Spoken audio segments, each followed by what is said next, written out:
Hello everybody. आज हम लोग डिस्कस करेंगे कुछ क्वेश्चंस। ये प्रीवियस ईयर के क्वेश्चंस हैं जो आज हम लोग डिस्कस करने जा रहे हैं। और मैं आपको बता देता हूं कि ये जो क्वेश्चंस हम डिस्कस करेंगे ये क्वेश्चंस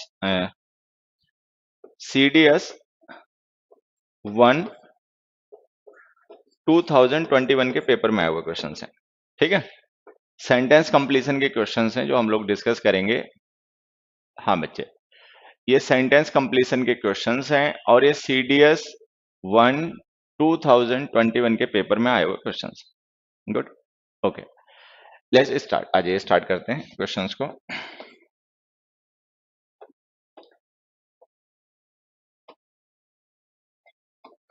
देखिए हमें क्या करना है, इन क्वेश्चंस के बारे में मैं आपको बता देता हूं।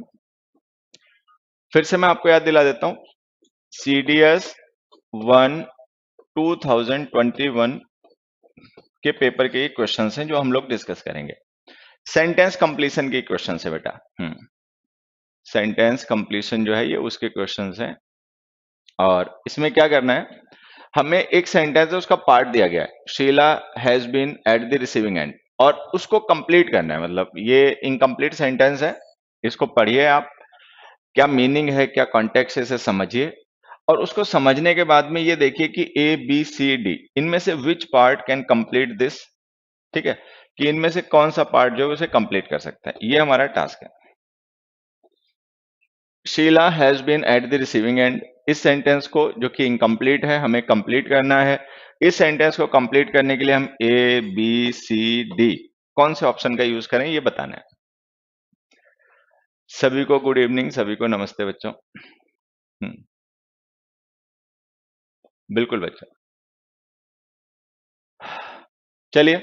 Sheila has been at the receiving end, receiving end का मतलब समझते हैं। रिसीविंग एंड पे अगर हम किसी पर्सन के बारे में कहें कि he is eight the receiving and, तो एट द रिसीविंग एंड का मतलब वो पर्सन जिसको क्रिटिसाइज किया जाएगा, जिसको ब्लेम किया जाएगा। रिसीविंग एंड का मतलब जो कि मतलब क्रिटिसिज्म को या फिर मतलब क्रिटिसिज्म को जो बेयर करते हैं, मतलब जिसको लोग मतलब आरोप लगाते हैं, जिसको ब्लेम करते हैं, जिसको क्रिटिसाइज करते हैं फॉर एवरीथिंग। ठीक है, तो हमें ये सेंटेंस है और इस सेंटेंस का कंप्लीट करना है।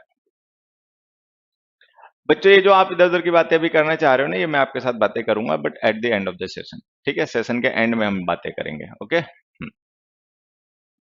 देखिए अब हमने यहाँ पे लिखा Sheela has been at the receiving end, कि जो शीला है उसको क्रिटिसाइज होना पड़ता है, मतलब उसको क्रिटिसाइज किया जाता है। रिसीविंग एंड पे होने का मतलब यही होता है। ठीक है, टू बेयर क्रिटिसिज्म। एक इंग्लिश में इडियम होता है, अगर आप लोगों ने पढ़ा होगा, पढ़ा तो होगा ही, पेपर में आता भी है, face the music. Face the music idiom का मतलब कोई बच्चा बताएगा? Comment the meaning of this idiom face the music. What is the meaning of the idiom face the music? Very good. Most of students have corrected the answer correctly. He advised me to dash his to play क्या है ये बेटा, अभी बताते हैं आपको। साहिल राज, true learning. Okay, इस channel पे क्या हो रहा है?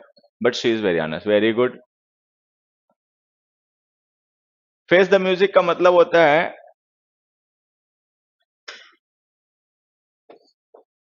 टू रिसीव पनिशमेंट और criticism.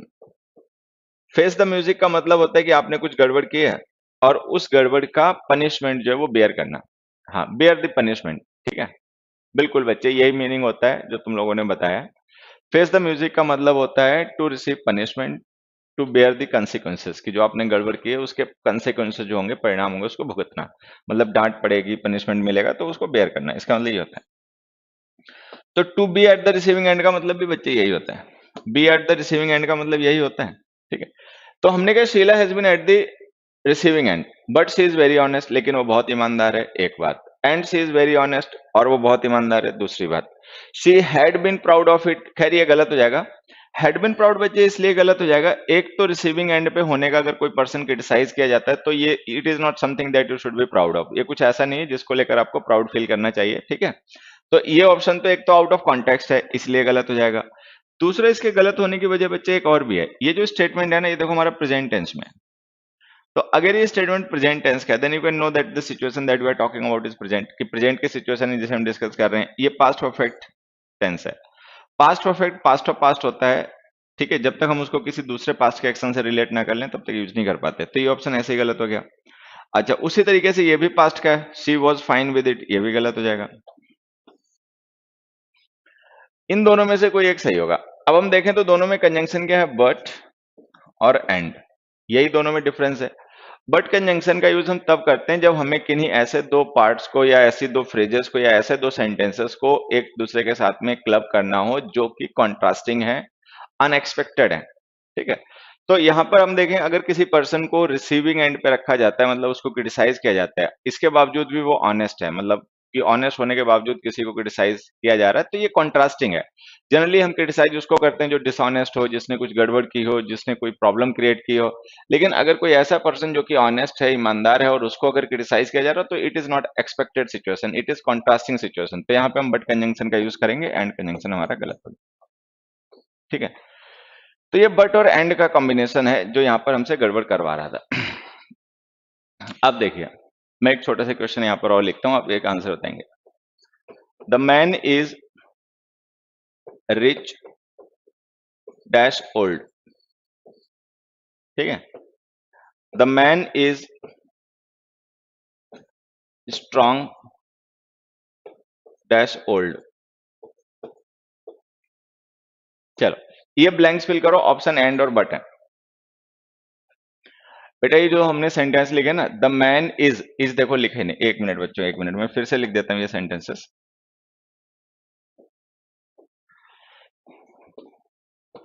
The man is rich dash old. The man is strong dash old. ये दो सेंटेंसेस हैं, और इन सेंटेंसेस में बट और एंड कंजंक्शन का यूज करना है। Fill in the blanks, blanks fill कीजिए बच्चे। ये जो सेंटेंसेस हैं, बेटा मेरे क्लास की टाइमिंग जो है ना वो 9 से 10 है, 9 to 10 होती है मेरी क्लास, ठीक है। अभी क्या है, आज आई वॉज बिजी समवेयर, तो मैं कहीं पर बिजी था, इसीलिए मैंने अपनी लाइव क्लास जो है वो 10 PM से करवा ली है। अदरवाइज रेगुलर डेज में मेरी जो क्लास है इसका टाइम होता है 9 PM, ठीक है, इसका 9 PM टाइम होता है बेटा। आज हम किसी वजह से, ठीक है, मतलब आई वॉज बिजी समवेयर, तो हमने अपनी क्लास जो है 10 बजे से करवा ली, मतलब tomorrow we will meet at 9 PM, कल हम लोग 9 बजे मिलेंगे, ये है। हाँ, अब देखिए, ये जो हमारे पास ऑप्शंस है ना बट और एंड, इन्हें आप समझें एक बार। एक पर्सन रिच है और ओल्ड है, nothing contrasting, two separate qualities हैं, दो सेपरेट क्वालिटीज हैं कि भाई कोई पर्सन रिच भी है ओल्ड भी है। अब ऐसा तो नहीं होता कि कोई पर्सन जो रिच है वो ओल्ड नहीं होगा, या जो ओल्ड है रिच नहीं होगा, ठीक है। इसमें एक्सपेक्टेड या अनएक्सपेक्टेड की कोई सिचुएशन तो है नहीं, तो आप एंड यूज कर लीजिए, the man is rich and old, ठीक है। लेकिन यहाँ पर हम देख रहे हैं कि जो स्ट्रॉन्ग और ओल्ड दोनों एडजेक्टिव है ना, ये यूजली एक पर्सन में होते नहीं है। मतलब हमारा जो यूजुअल कॉन्सेप्ट है वो ये है कि when a person gets old he gets weak, ठीक है, कि जब पर्सन बूढ़ा हो जाता है, उसकी एज हो जाती है, तो उसकी मतलब फिजिकल स्ट्रेंथ कम हो जाती है, ठीक है। बट हम यहाँ पर कह रहे हैं there is a man who is both, एक ऐसा पर्सन है जो स्ट्रांग भी है ओल्ड भी है। तो दिस क्वालिटी इज, मतलब this pair of qualities is a rare pair of qualities, ये रेयर पेयर ऑफ क्वालिटीज है, ठीक है, अनएक्सपेक्टेड है, यूजुअल यूजुअल नहीं है, तो हम बट लिख देंगे, the man is strong but old, या ओल्ड बट स्ट्रांग। तो हमें ध्यान में रखना है बट का यूज हम उस कॉन्टेक्स्ट में करते हैं जहां पर लिखा गया स्टेटमेंट, जहां पे लिखी गई सिचुएशंस अनएक्सपेक्टेड हैं, कॉन्ट्रास्टिंग है, ठीक है। और अगर कॉन्ट्रास्ट या अनएक्सपेक्टेड सिचुएशंस नहीं है और आपको उनको कनेक्ट करना है, तो सिंपली आप एंड का यूज करेंगे, ठीक है। तो ये हमारा फर्स्ट क्वेश्चन है, इसका आंसर हो गया बट शी इज ऑनेस्ट, मतलब हालांकि वो पर्सन ईमानदार है लेकिन फिर भी उसको क्रिटिसाइज होना होना पड़ता है, तो ये कॉन्ट्रास्टिंग है। चलिए नेक्स्ट देखिए, नेक्स्ट हमारा सेंटेंस है, Alam has no other option, कि वह उसके पास कोई दूसरा ऑप्शन नहीं है। ये हमारा हो गया आधा स्टेटमेंट। अब हमें क्या करना है, इस स्टेटमेंट को, इस सेंटेंस को कंप्लीट करना है, और हमें पता लगाना है कि इस सेंटेंस को कंप्लीट करने के लिए हम ए, बी, सी और डी, इनमें से किस पार्ट का यूज करें, बताओ बच्चे। I did some important work today, हाँ बिल्कुल सही है बेटा, ये एक ही बात को बार बार मत पूछिए, ये सही है।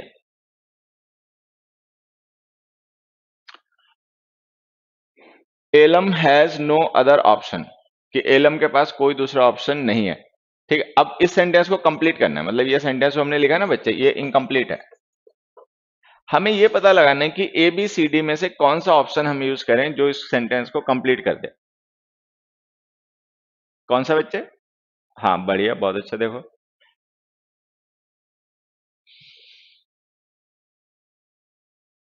Which option?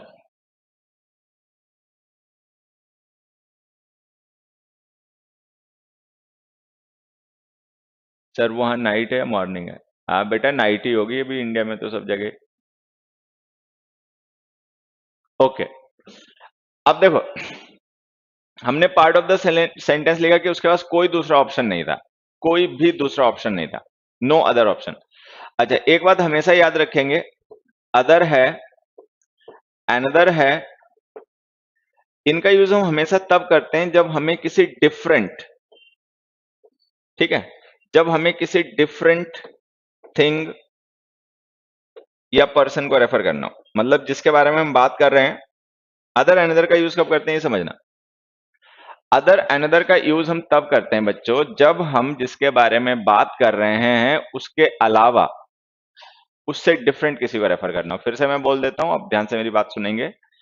अदर अनदर का यूज हम तब करते हैं जब हमें कभी किसी, जिसके बारे में हम बात कर रहे हैं उससे डिफरेंट किसी पर्सन या थिंग की बात करनी हो। ठीक है, तो हम अदर अनदर का यूज करते हैं। एक ही बच्चा है, इसने इतनी बार एक कमेंट टाइप कर दिया, बेटा ऐसे मत किया करो, क्यों अपना टाइम खराब करते हो, दूसरों को भी डिस्टर्ब कर देते हो। ठीक है, अब मैं बात आपको एग्जांपल से समझाता हूं।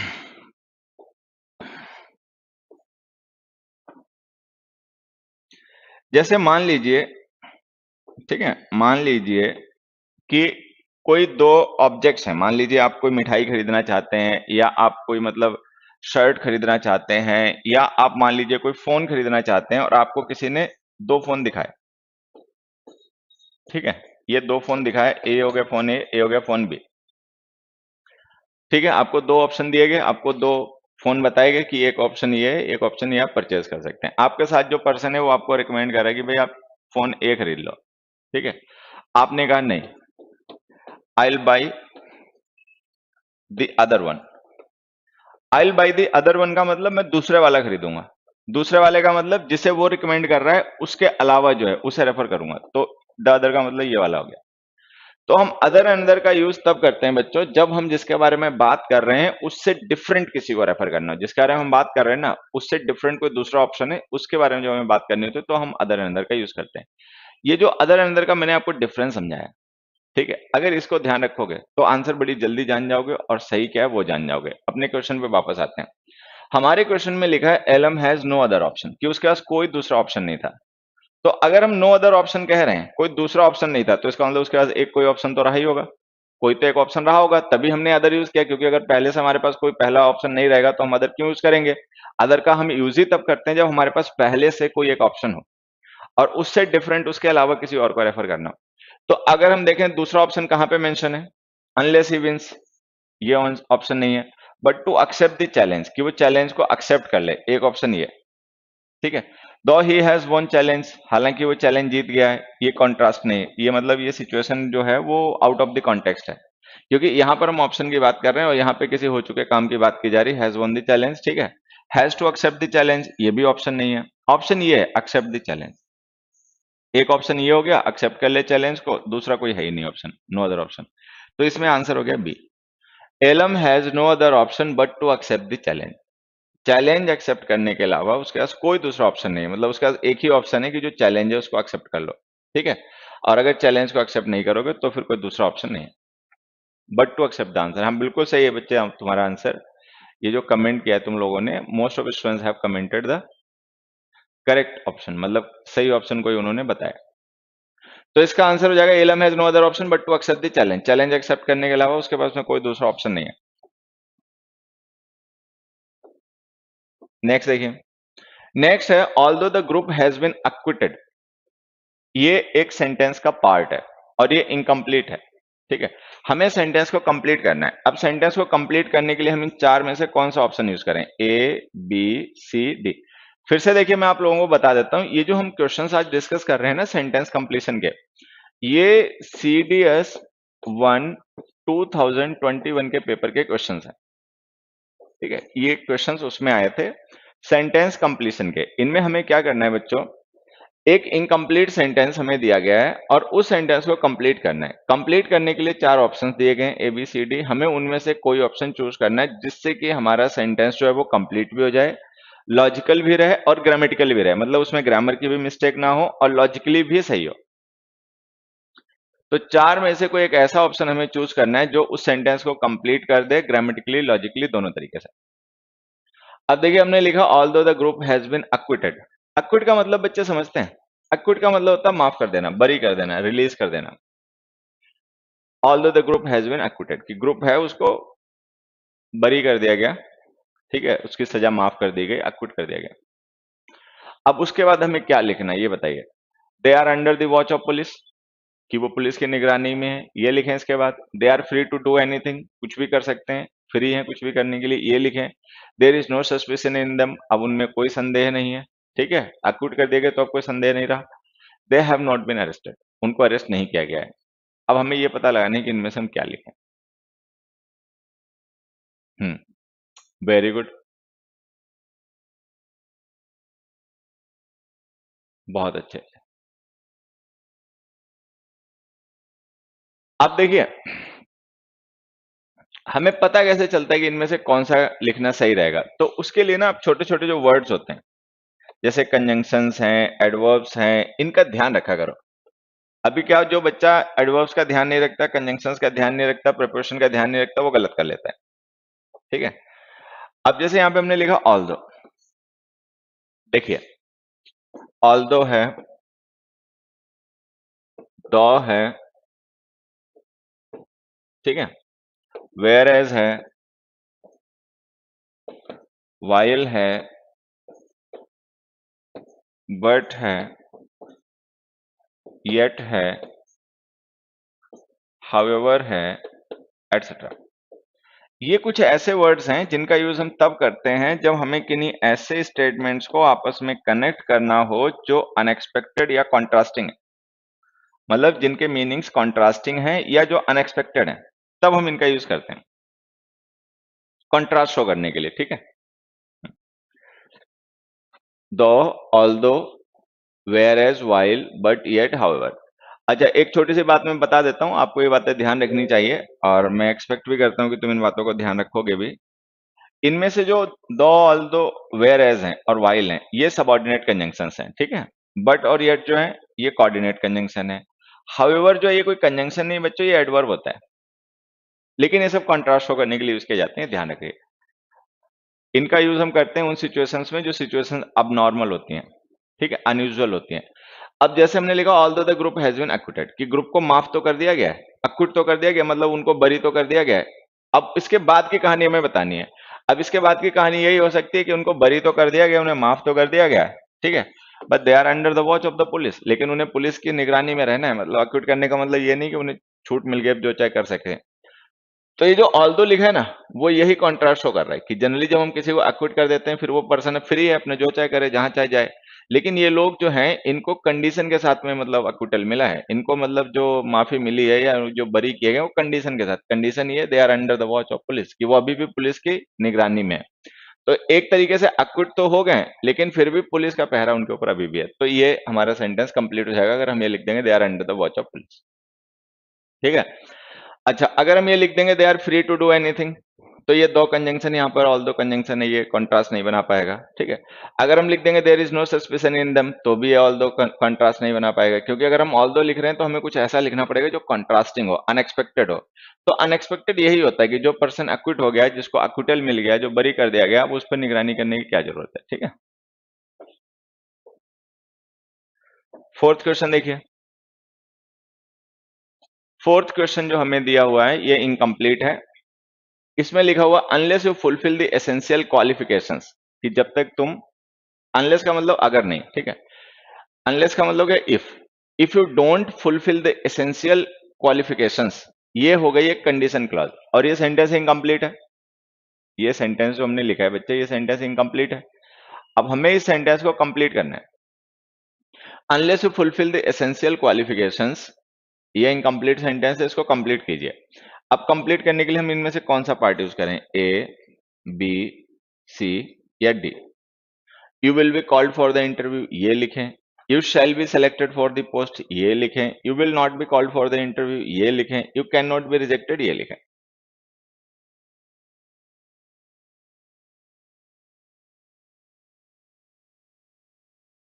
हाँ बताओ बेटा।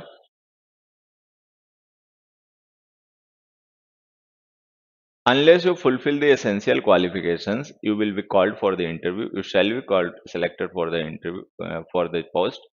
You will not be called for the interview.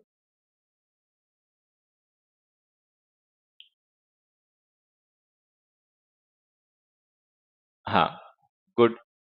अब देखो यहाँ पे समझना होता क्या है। ये जो हम इफ और अनलेस के साथ में क्लॉजेस लिखते हैं ना बच्चे, ये हमेशा ध्यान देना कि इफ और अनलेस के साथ में लिखी गई क्लॉजेस जो होती हैं वो कंडीशन होती हैं। इसीलिए जिन सेंटेंसेस में इफ और अनलेस के साथ में लिखी गई क्लॉजेस होती हैं उन सेंटेंसेस को हम कंडीशनल्स कहते हैं। ठीक है।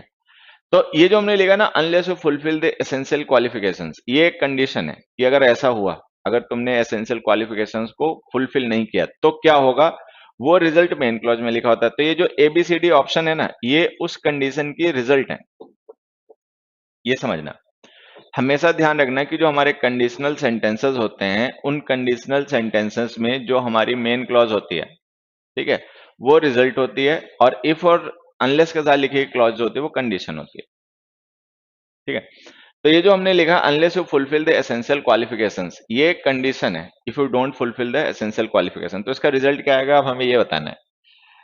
You will be called for the interview, अगर तुम फुलफिल नहीं करोगे तो तुम्हें इंटरव्यू के लिए बुला लिया जाएगा। Illogical meaning. ठीक है। अगर बिना फुलफिल किए एसेंशियल क्वालिफिकेशंस को ही इंटरव्यू में बुला लिया जाएगा तो फिर एसेंशियल क्वालिफिकेशंस रखी क्यों है? ठीक है। You shall be selected for the post, अगर तुम फुलफिल नहीं करोगे तो क्वालिफिकेशंस, तो तुम्हें सिलेक्ट कर लिया जाएगा। बकवास, ये भी इलॉजिकल हो गया, क्योंकि एसेंशियल क्वालिफिकेशंस को फुलफिल करना पड़ता है सिलेक्शन के लिए। ठीक है। अनलेस लिख देने से मीनिंग नेगेटिव हो जाएगा, तो इसका मतलब ये हो जाएगा कि एसेंशियल क्वालिफिकेशंस को नहीं फुलफिल करोगे तो सिलेक्शन हो जाएगा, जो कि इलॉजिकल कॉन्टेक्स्ट होगा। फिर लिखा you will not be called for the interview, कि अगर भाई आप एसेंशियल क्वालिफिकेशंस को फुलफिल नहीं करेंगे तो आपको इंटरव्यू के लिए कॉल नहीं किया जाएगा, which is a logical sense, जो कि लॉजिकल कॉन्टेक्स्ट है। क्योंकि एसेंशियल क्वालिफिकेशंस अगर कोई फुलफिल नहीं करता तो उसको इंटरव्यू का कॉल नहीं आएगा, दैट इज समथिंग लॉजिकल, ये लॉजिकल है। अब देखो, इससे ऊपर वाले जो ऑप्शंस है ना, ए और बी, ग्रामेटिकली तो वो भी सही थे, ग्रामेटिकली वो सही थे, बट दिक्कत क्या है कि हमारा सेंटेंस ऐसा नहीं कि केवल ग्रामेटिकली सही हो तो सही हो जाएगा, हमारे सेंटेंस को लॉजिकली भी सही होना चाहिए, लॉजिक्स के बेस्ड पर भी वो करेक्ट होना चाहिए, ग्रामेटिकली भी करेक्ट होना चाहिए। ठीक है। तो ये जो हमने लिखा ना, you will not be called for the interview, ये ग्रामेटिकली और लॉजिकली दोनों तरीके से सही है।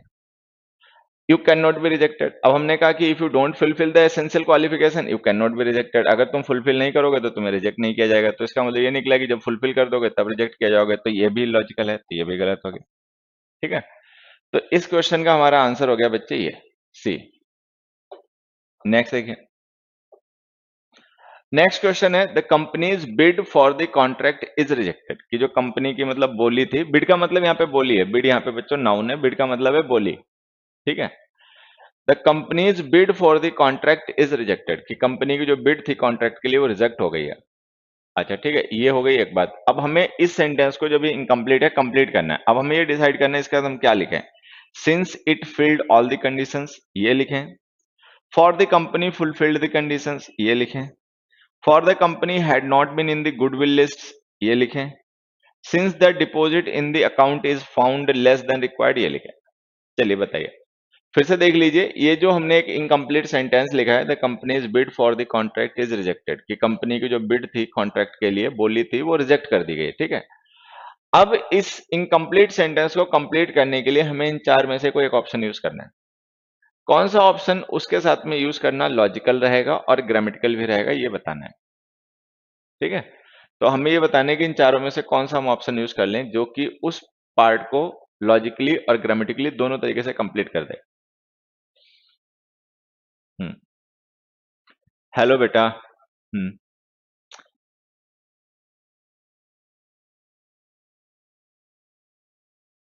Very good.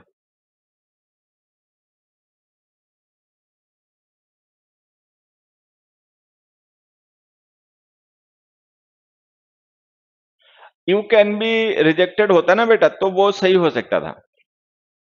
हाँ ठीक है, इसीलिए मैं हमेशा कहता हूँ बच्चों से, कई बार बच्चा ये पूछता है कि सर ये दोनों ऑप्शन जो सही हो सकते हैं अगर पेपर में आ जाए तो हम क्या करेंगे, तो मैं बताता हूँ ऐसा नहीं होता है। पेपर में जब भी कोई क्वेश्चन बनाया जाता है तो वहां पे इस बात का ध्यान रखा जाता है कि एक क्वेश्चन का एक ही ऑप्शन करेक्ट हो, किसी एक क्वेश्चन के मल्टीपल आंसर्स ना हो, क्योंकि अगर किसी एक क्वेश्चन के मल्टीपल आंसर्स होंगे तब तो फिर बच्चा कभी कर नहीं पाएगा, फिर तो पढ़ने का कोई फायदा भी नहीं रहता है, ठीक है।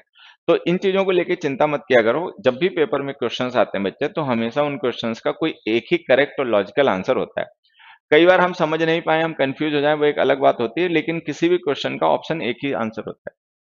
मतलब मैं ये नहीं कह रहा कि किसी एक क्वेश्चन का आंसर एक ही हो सकता है, किसी एक क्वेश्चन के मल्टीपल आंसर्स हो सकते हैं, लेकिन दिए गए ऑप्शंस में से कोई एक ही ऑप्शन आंसर होगा, ठीक है। बाकी जो आंसर्स होंगे वो ऑप्शन में नहीं दिए जाएंगे, ये मैं कह रहा हूं। वॉइस नहीं आ रही, ऐसा नहीं होगा बेटा। अपने फोन में वॉल्यूम चेक करो, ऐसा तो नहीं वॉल्यूम ऑफ कर दिया। ओके, आ जाइए, अब इसे देखिए हम डिस्कस करते हैं। इसमें लिखा हुआ है since it filled all the conditions, भाई कंपनी की बिड को इसलिए रिजेक्ट कर दिया कि क्योंकि उन्होंने सारी कंडीशन फिल कर दी। इलॉजिकल, क्योंकि अगर उन्होंने सारी कंडीशन फुलफिल कर दी तो बिड को रिजेक्ट क्यों किया। For the company fulfilled the condition, क्योंकि कंपनी ने कंडीशन फुलफिल कर दी, ये भी लॉजिकल, क्योंकि अगर कंपनी ने कंडीशन फुलफिल कर दी तो ये तो वजह नहीं हो सकती है बिड को रिजेक्ट किए जाने की, ठीक है, तो ये गलत हो गया। फिर लिखा for the company had not been in the goodwill list, क्योंकि जो कंपनी थी वो गुडविल लिस्ट में नहीं थी। गुडविल लिस्ट होती है ना कि भाई ये हम इनको फेवर कर रहे हैं, ये हमारे हिसाब से सही कंपनियां हैं, तो हम उनको मतलब प्रेफर करेंगे।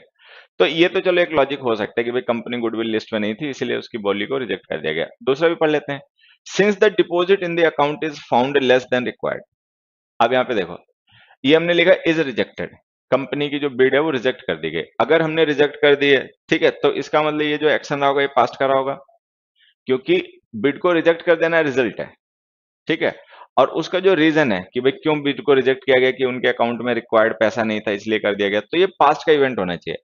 अगर यहाँ पे इसकी जगह वॉज लिखा होता है, since the deposit in the account was found less than required, तो ये सही हो सकता था। लेकिन चूंकि यहाँ पे इज लिखा हुआ प्रेजेंट टेंस, तो ये गलत हो जाएगा। तो मतलब ये हो गया ग्रामेटिकली गलत, ये हो गया लॉजिकली गलत, तो हमारा आंसर हो गया ये। फिर से देखो, समझना मेरी बात को, ये जो हमने लिखा ना, the companies bid for the contract is rejected, ये रिजल्ट है, ठीक है।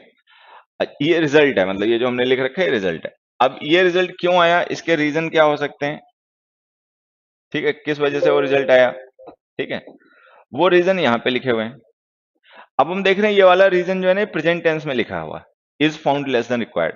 तो अगर प्रेजेंट टेंस में हमारा रिजल्ट है तो उसका रीजन पास्ट टेंस में रहा होगा। तो अगर यहाँ पे इसकी जगह वॉज होता ना तो ये ऑप्शन आंसर हो जाता है, क्योंकि कुछ बच्चे मैं देख रहा था डी ऑप्शन को कमेंट कर रहे थे, कुछ बच्चे जो है वो डी ऑप्शन को करेक्ट कर रहे थे, ठीक है, वो कह रहे थे कि डी ऑप्शन आएगा। बेटा डी ऑप्शन आता अगर यहाँ पे इसकी जगह वॉज लिखा होता, ये सेंटेंस ग्रामेटिकली ये ग्रामेटिकल नहीं है, ग्रामेटिकली इनकरेक्ट है, तो हमारा आंसर ही हो जाएगा for the company had not been in the goodwill list, ठीक है। तो इसका आंसर हो गया सी। चलिए नेक्स्ट क्वेश्चन देखें। आई कुड नॉट स्लीप, ये एक इनकम्प्लीट सेंटेंस है। इस सेंटेंस को हमें कंप्लीट करना है। कंप्लीट करने के लिए हमें चार ऑप्शंस दिए गए हैं, ए बी सी डी। अब हमें ये पता करना है कि इन ऑप्शंस में से कौन सा ऑप्शन हम यूज करें जिससे कि हमारा वो जो इनकम्प्लीट सेंटेंस है वो कंप्लीट हो जाए, ठीक है। तो हमारा क्वेश्चन है आई कुड नॉट स्लीप, कि मैं सो नहीं सका, ठीक है। आई कुड नॉट कंप्लीट लिखा हुआ है। अब हमें इसको कंप्लीट करना है। चलिए बताइए कौन सा ऑप्शन इन चारों में से यूज करें। बिकॉज बीइंग वेरी टायर्ड ये लिखें, डिस्पाइट बीइंग वेरी टायर्ड ये लिखें, in spite of being sleepless ये लिखें, सिंस बीइंग टायर्ड ये लिखें।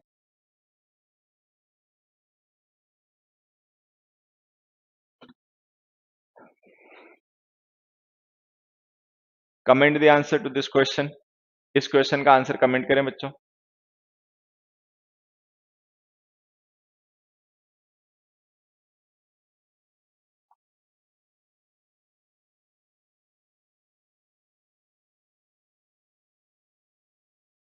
ये मुझे क्वेश्चंस अच्छे लगे। असल में ये ऐसे क्वेश्चंस है ना जो आपको ग्रामर के साथ साथ में कॉन्टेक्स्ट यूज करना भी मतलब सिखाते हैं, मतलब आपको अपना सेंस भी यूज करना पड़ता है, ये नहीं कि केवल ग्रामर के रूल्स लगा लोगे तो हो जाएगा, ठीक है।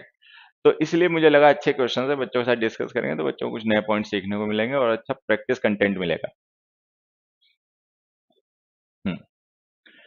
अब देखो यहाँ पे लिखा है कुड नॉट स्लीप, कि मैं सो नहीं सका, ठीक है। बिकॉज बीइंग वेरी टायर्ड, अब ये जो ऑप्शन है इसमें क्या मिस्टेक है आप समझना। इसमें मिस्टेक ये है कि जो बिकॉज वर्ड होता है ना बच्चे, ये कंजंक्शन होता है, ये कंजंक्शन होता है। और बिकॉज ऑफ जो होता है ये प्रेपोजिशन होता है। तो बिकॉज ऑफ का यूज हम करते हैं फ्रेजेस बनाने के लिए, और बिकॉज का यूज करते हैं क्लॉज बनाने के लिए। ठीक है। अब यहाँ पर जो हमने बिकॉज लिखा है ना, ये सबऑर्डिनेट कंजंक्शन है। अगर हम इसे यूज करेंगे तो इसके बाद हमें क्लॉज लिखनी पड़ेगी, सब्जेक्ट और प्रेडिकेट। बीइंग वेरी टायर्ड जो है ना, ये एक फ्रेज है, तो ये बिकॉज कंजंक्शन यहाँ पे यूज नहीं हो सकता। अच्छा, डिस्पाइट बीइंग वेरी टायर्ड अगर हम लिख दें तो ये सही हो सकता है, लेकिन फिर भी आगे पढ़ लेते हैं। इन spite of being sleepless, sleepless होने के बावजूद, ठीक है। तो ये तो इलॉजिकल हो जाएगा मीनिंग, क्योंकि अगर कोई पर्सन स्लीपलेस है तो उसको नींद नहीं आएगी, तो इसमें कॉन्ट्रास्ट तो कुछ है ही नहीं, तो ये इन स्पाइट ऑफ प्रेपोजिशन गलत हो जाएगी। क्योंकि इन स्पाइट ऑफ का भी यूज हम तभी करते हैं जब हमें कॉन्ट्रास्ट शो करना हो। अगर कोई पर्सन स्लीपलेस है और वो सो नहीं पा रहा तो इसमें कुछ भी कॉन्ट्रास्ट नहीं है, ठीक है। तो ये सी ऑप्शन गलत हो गया। सिंस बीइंग वेरी टायर्ड, अब सिंस कंजंक्शन है, कंजंक्शन लिखोगे तो उसके बाद क्लॉज लिखनी पड़ेगी, सब्जेक्ट और प्रेडिकेट। सब्जेक्ट और प्रेडिकेट यहाँ पे लिखे नहीं है, तो ये ऑप्शन गलत हो गया, ठीक है। तो ये दो ऑप्शन गलत हो गए ग्रामर की वजह से, ए और सी, ए और डी। सी ऑप्शन गलत हो गया मीनिंग की वजह से, ठीक है। अब बच गया एक ही ऑप्शन बी, वो आंसर हो गया। डिस्पाइट बीइंग टायर्ड, थके होने के बावजूद। Despite shows contrast, despite shows contrast, कि कोई पर्सन ये कह रहा है कि वो थका हुआ था, इसके बाद नहीं सो पाया। तो it is really contrasting, because when someone is tired he falls asleep। जब कोई पर्सन थका हुआ होता है तो उसको तुरंत नींद आती है, क्योंकि थका हुआ शरीर रहता है तो उसको रेस्ट चाहिए होता है, तो उसको आराम जल्दी आ जाती है। मतलब जो हमारी general knowledge of the world है उसके हिसाब से ये होता है। Explain despite and inspired both have similar meaning, right. देखिए, इंस्पाइट ऑफ होता है, इंस्पाइर्ड नहीं होता, वो होता है इंस्पाइट ऑफ। इंस्पाइट ऑफ और despite both have the same meaning and both are prepositions। Despite is a preposition, in spite of a preposition phrase, ठीक है। And both have the same meaning, दोनों का मीनिंग सेम होता है बच्चे। तो इसमें हमारा आंसर हो गया डिस्पाइट बीइंग वेरी टायर्ड, कि थके हुए होने के बावजूद भी वो सो नहीं पाया। Usually when a person is tired he falls asleep। यूजुअली क्या होता है, जब कोई पर्सन थका हुआ होता है तो वो सो जाता है, उसको नींद आ जाती है शरीर, ठीक है। बट ये ऐसा पर्सन है, एक ऐसा मतलब प्राणी है कि थका हुआ है फिर भी उसको नींद नहीं आई, so that is contrasting situation. ये सिचुएशन कॉन्ट्रास्टिंग है, इसीलिए हमने डिस्पाइट प्रीपोजिशन यूज किया, तो हमारा आंसर हो गया B. Okay, question number 7। She married him, फिर से बता देता हूँ, CDS 1 2021 के पेपर में आए हुए क्वेश्चंस हैं जो हम लोग आज डिस्कस कर रहे हैं। She married him, okay. अब ये इनकम्प्लीट सेंटेंस है, शी मैरिड हिम, हमें इसे कंप्लीट करना है। शी मैरिड हिम, ये इनकम्प्लीट है, अब इसको कंप्लीट करना है। तो इसको कंप्लीट करने के लिए हम इसके साथ में क्या लिखें? सिंस इज गुड नेचर, ये लिखें। बिकॉज इज नेचर, ये लिखें। बिकॉज ऑफ हिज नेचर, ये लिखें। इन स्पाइट हिज नेचर, ये लिखें। चलिए बताइए क्या यूज करें हम उस सेंटेंस को जो ऊपर लिखा हुआ है शी मैरिड हिम, कंप्लीट करने के लिए हम ABCD में से कौन सा ऑप्शन को यूज करें? ऑप्शन ए यूज करें, since is good nature. Option B use करें, because is nature. Option C use करें, because of his nature. Option D use करें, in spite his nature. Hmm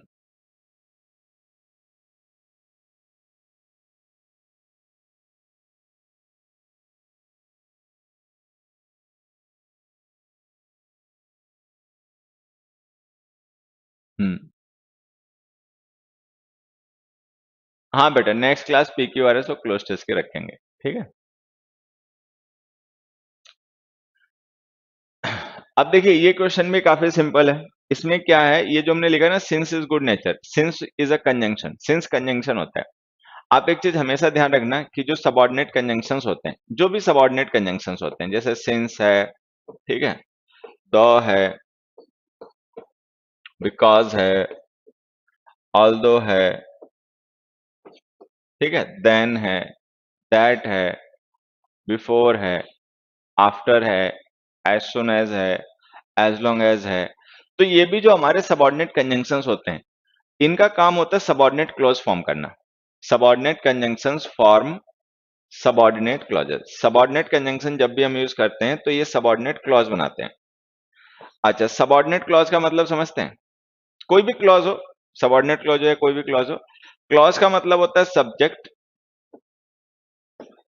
plus predicate. जब भी हम कोई clause लिखते हैं ना बेटा, तो क्लॉज में क्या होता है, सब्जेक्ट और प्रेडिकेट हमें अलग अलग लिखने पड़ते हैं। सब्जेक्ट अलग, प्रेडिकेट अलग। ठीक है। अब ये जो सिंस है ना सबऑर्डिनेट कंजंक्शन है, तो अगर ये सबऑर्डिनेट कंजंक्शन है तो इसके साथ में हमें सब्जेक्ट और प्रेडिकेट लिखने पड़ेंगे। अब अगर मान लो हम इस गुड नेचर को सब्जेक्ट मान लें तो फिर प्रेडिकेट तो कहीं लिखे हुआ नहीं है, तो ये तो कोई क्लॉज है नहीं, तो ये गलत हो गया ऑप्शन।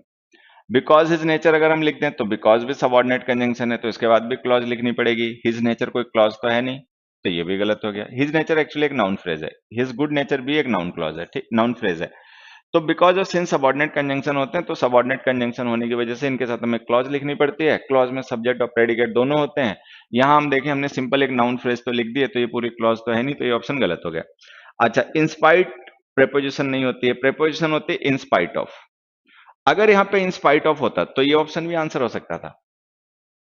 यहाँ पे ध्यान से समझना, अगर यहाँ पे लिखा होता है इंस्पाइट ऑफ हिज नेचर, तो ये भी आंसर हो सकता था कि उसके नेचर के बावजूद। मान लीजिए किसी पर्सन का नेचर अच्छा नहीं है, लेकिन फिर भी किसी ने उससे शादी कर ली, मतलब उसके कॉन्ट्रास्टिंग नेचर के बावजूद भी, तो हम इंस्पाइट ऑफ हिज नेचर लिख सकते थे। लेकिन चूंकि यहाँ पे ऑफ लिखा नहीं है और कंप्लीट प्रेपोजिशन जो होती है वो इंस्पाइट ऑफ होती है, ये केवल इंस्पाइट लिखा हुआ है, तो ये इसलिए गलत हो गया। ठीक है, तो हमारा आंसर ये हो गया, बिकॉज ऑफ हिज नेचर। अब हमने क्या पढ़ा था अभी कि बिकॉज सबऑर्डिनेट कंजंक्शन है, बिकॉज ऑफ प्रेपोजिशन है, तो ये बिकॉज ऑफ प्रेपोजिशन हो गया। हिज नेचर जो नाउन फ्रेज है वो इस प्रेपोजिशन का ऑब्जेक्ट हो गया, और ये हमारा आंसर हो गया। ठीक है, चलिए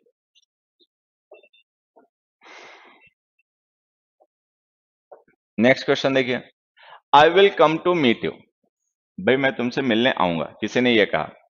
अब ये सेंटेंस इनकम्प्लीट है, हमें पता है ये सेंटेंस इनकम्प्लीट है, कंप्लीट करना है। कंप्लीट करने के लिए देखो ऑप्शन क्या दिए। ए ऑप्शन है in case you want, B option दिया in case of time, C option दिया because you need, D option दिया ऑल्दो यू वांट। चलिए बताइए, which option should be use to complete this statement. इस statement को हमें complete करने के लिए कौन सा पार्ट यूज करना चाहिए? हम्म,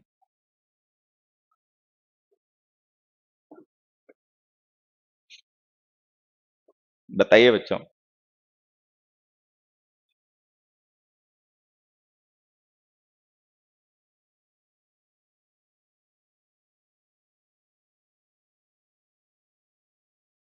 हम्म,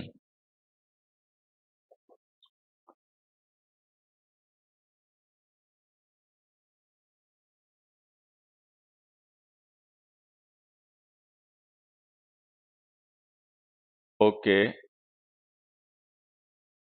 हम्म, please explain despite and in spite both have similar meaning. Sure, I explain this to you.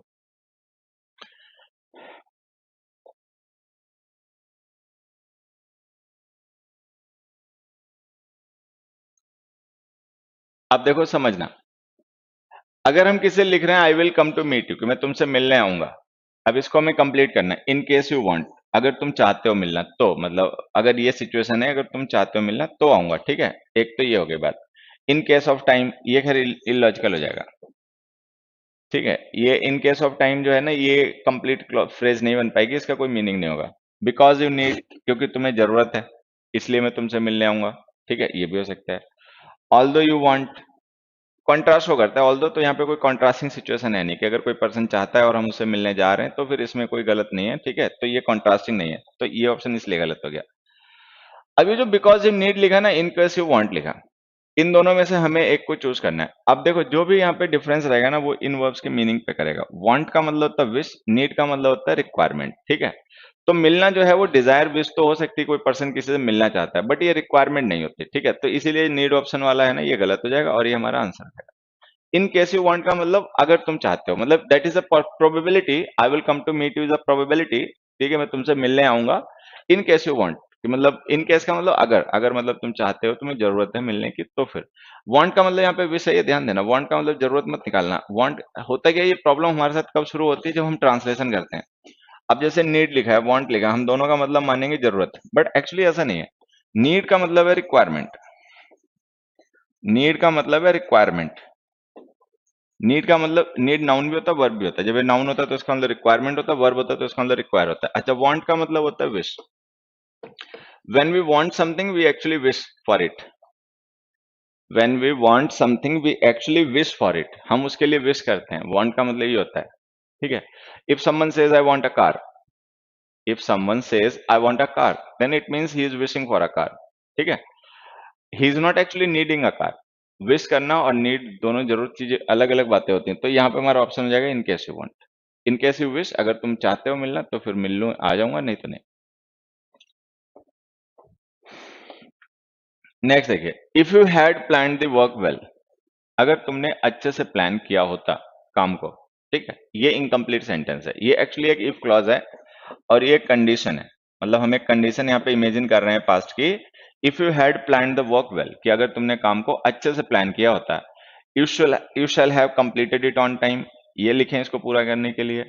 You could complete it on time, ये लिखें इसे कंप्लीट करने के लिए। You will complete it on time, ये लिखें। You could have completed it on time, ये लिखें। चलिए बताइए, इन दिए गए चार ऑप्शंस में से कौन सा ऑप्शन का हम यूज करें जिससे कि हमारा जो ऑप्शन है वो कंप्लीट हो जाए।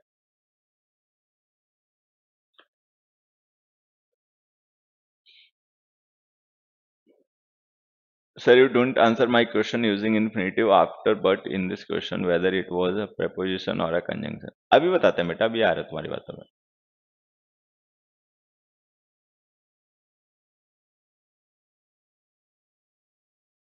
अब देखो, वैसे तो ये जो सेंटेंस लिखा है ना, ये बहुत आसान है। कंडीशनल अगर आपने पढ़े, समझते हो, कंडीशनल को समझते हो, ठीक है, तो ये स्टेटमेंट जो है ना हमारा एक कंडीशनल है। कंडीशनल समझते हैं ना। अब अब होता क्या है कि ये जो हमने, एक मिनट बच्चों, ये कमेंट एक बच्चे का है। हम्म ये जो हमने लिखा है ना, if you had plan the work well, अब हमेशा एक बात ध्यान रखना कि जब हम इफ के साथ में हैड प्लस वर्ब की थर्ड फॉर्म लिखते हैं, तो ये पास्ट सब्जेक्टिव मूड होता है जो पास्ट के इमेजिनेशन को एक्सप्रेस करता है। पास्ट के इमेजिनेशन का मतलब ये होता है कि अगर हम ये लिख रहे हैं ना, if you had worked well, तो हम इनडायरेक्टली ये कह रहे हैं बट यू डिडंट। तो हम इनडायरेक्टली ये कह रहे हैं but you didn't. If you had worked well, if you had worked well but you didn't, लेकिन तुमने अच्छे से प्लान किया नहीं। If you had plan the work well but you didn't, लेकिन तुमने प्लान नहीं किया, मतलब ये हमारा पास्ट का इमेजिनेशन है। अब एक चीज समझना, अगर ये इमेजिनेशन पास्ट का है, तो जो मेन क्लॉज में आप रिजल्ट लिखोगे वो रिजल्ट भी पास्ट का ही होगा। क्योंकि मैं बार बार कह रहा हूं, एक बात को ध्यान से सुनना, इफ और अनलेस के साथ में लिखी गई क्लॉजेस जो होती हैं वो कंडीशनल क्लॉजेस होती हैं, ठीक है। उनमें एक कंडीशन लिखी होती है और उस कंडीशन का जो रिजल्ट होता है वो मेन क्लॉज में लिखा होता है। तो ये जो हमने ऑप्शंस दे रखे हैं ना, ये ऑप्शंस रिजल्ट है। अब कंडीशन यहाँ पर यह है कि if you had planned the work well, कि अगर तुमने प्लान किया होता है काम को अच्छे से, जो कि तुमने नहीं किया, तो क्या रिजल्ट आता है, अब हमें ये बताना है। अब चूंकि ये जो हमारी कंडीशन है पास्ट की है, तो इसका रिजल्ट भी पास्ट का ही रहेगा, ठीक है। शैल हैव कंप्लीटेड पास्ट तो है नहीं, शैल हैव कंप्लीटेड तो फ्यूचर है, तो ये गलत हो गया, ठीक है। कुड कंप्लीट भी पास्ट नहीं है, ठीक है, ये कुड कंप्लीट जो है ना पास्ट नहीं है, ये प्रेजेंट और फ्यूचर की रियलिटी होती है, तो ये भी गलत हो गया। विल कंप्लीट फ्यूचर है, ये भी गलत हो गया। ये जो कुड हैव कंप्लीटेड हमने लिखा है ना, ये पास्ट है। अच्छा, एक चीज हमेशा ध्यान देना, जैसे कुड मॉडल है, इसके साथ जो हमने वर्ब की फॉर्म लिखी है ना, हैव कंप्लीटेड, ये हैव कंप्लीटेड वर्ब की परफेक्ट फॉर्म होती है। मतलब अगर हम कभी किसी वर्ब को हैव के साथ में थर्ड फॉर्म में लिखें, अगर हम किसी वर्ब की थर्ड फॉर्म को हैव के साथ लिखकर यूज करें, तो वो वर्ब की परफेक्ट फॉर्म होती है। और वर्ब की परफेक्ट फॉर्म कंप्लीशन शो करती है। वर्ब की परफेक्ट फॉर्म जो होती है वो ये शो करती है, द एक्शन इज कंप्लीट, कि एक्शन जो है वो कंप्लीट है। तो जैसे कि हमें पता है कि जो हम कंडीशन यहाँ पे इमेजिन कर रहे थे वो पास्ट की कंडीशन थी, तो ये कंप्लीट एक्शन था। अब अगर ये कंप्लीट एक्शन था और हम उसको एक अदरवाइज वे में इमेजिन कर रहे हैं कि जैसे वो हुआ, अगर वैसा ना होकर दूसरे तरीके से होता, तो क्या रिजल्ट आता, तो हमारा जो रिजल्ट हम अज्यूम कर रहे हैं वो भी पास्ट का है। अब चूंकि ये पास्ट का रिजल्ट है, तो इसको कुड के साथ में परफेक्ट फॉर्म लिखो, तो ये हमारा आंसर हो गया। खैर, अगर तुम लोगों ने कंडीशनल पढ़ा होगा तो ये थर्ड टाइप कंडीशनल है, और हमें पता है कि थर्ड टाइप कंडीशंस में जो हमारी मेन क्लॉज होती है वो पास्ट का रिजल्ट एक्सप्रेस करती है, तो पास्ट का रिजल्ट जो होता है वो परफेक्ट फॉर्म में लिखा जाता है वर्ब के साथ में, ठीक है। तो ये कुड हैव कंप्लीटेड हमारा आंसर हो गया। चलिए नेक्स्ट क्वेश्चन देखो। नेक्स्ट क्वेश्चन है, यू कैन यूज माई, एक मिनट बच्चे। नेक्स्ट क्वेश्चन है, you can use my computer, कि आप मेरे कंप्यूटर का यूज कर सकते हैं, ठीक है। You can use my computer, okay. अब ये इनकम्प्लीट है सेंटेंस, और हमें इसको कंप्लीट करने के लिए इन दिए गए चार ऑप्शंस में से एक ऑप्शन चूज करना है कि इन चारों में से कौन सा ऑप्शन हम यूज करें जो उसके साथ लिख देने से एक कंप्लीट सेंटेंस बना देगा, जो कि ग्रामेटिकल भी होगा और लॉजिकल भी होगा। चलिए, सर जी बेसिक से कब क्लास ला रहे हो ऑन यूट्यूब पर? एक काम करता हूँ, अब बस तुम मुझे इस हफ्ते का ही और टाइम दे दो, मैं बेसिक की क्लास ही लॉन्च करता हूँ, ठीक है? हाँ, बेसिक की क्लास। बेसिक की क्लास हम लाते हैं, ठीक है? Basics of English. चलिए।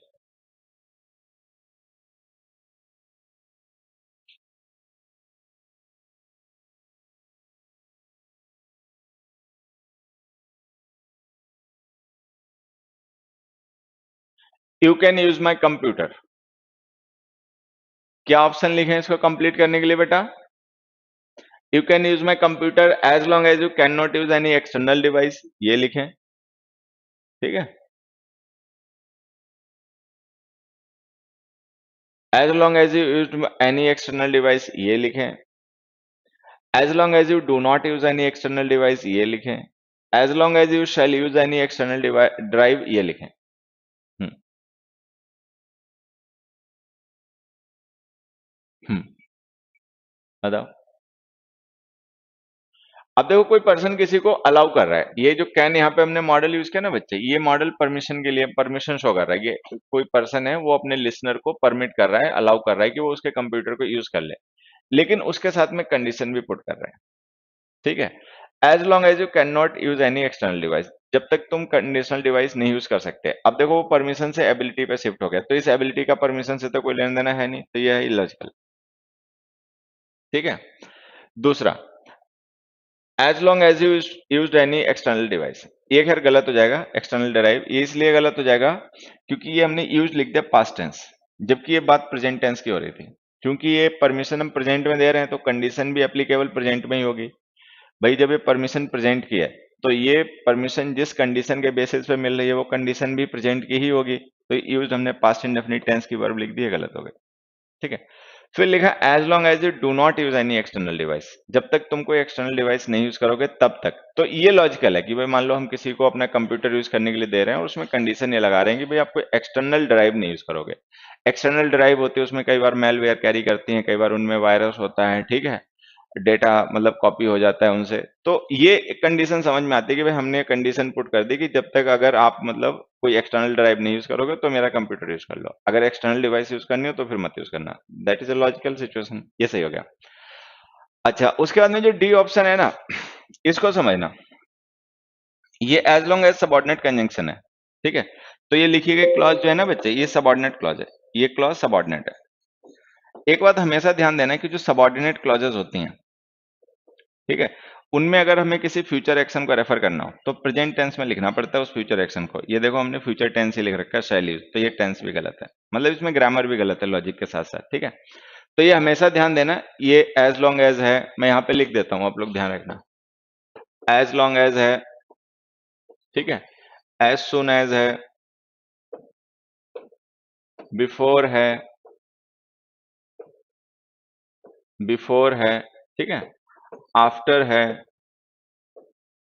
इफ है, अनलेस है, अनटिल है, एटसेट्रा, ये सब हमारे सबऑर्डिनेट कंजंक्शंस हैं। तो इनके साथ अगर हमें फ्यूचर एक्शंस को रेफर करना हो तो प्रेजेंट टेंस लिखा करो। तो एज लॉन्ग एज के साथ जो हमने ये फ्यूचर टेंस लिख दिया ना बच्चे, ये गलत हो गया। ये फ्यूचर टेंस हमें यूज करने की इसके साथ में जरूरत नहीं है।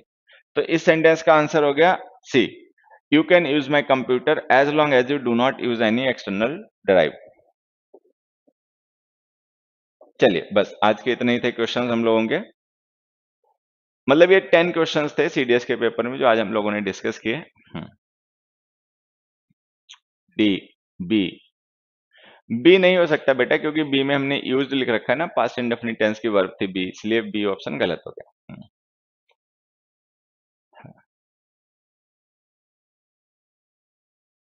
न्यूटन्स लॉज सही या लॉज ऑफ न्यूटन, इधर इज करेक्ट, ठीक है?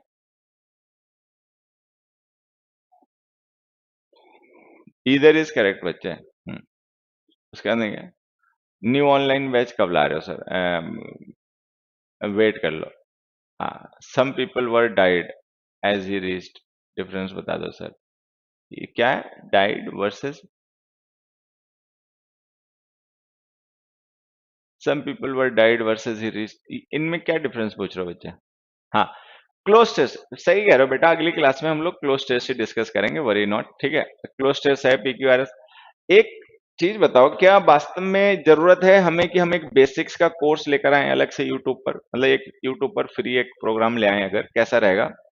बेसिक्स ऑफ इंग्लिश फ्री, मतलब यूट्यूब पे तो फ्री होता है, तुम्हें पता ही जो भी होता है, ठीक है। Basics of English refresher like course, की जो रिफ्रेशर टाइप का होगा।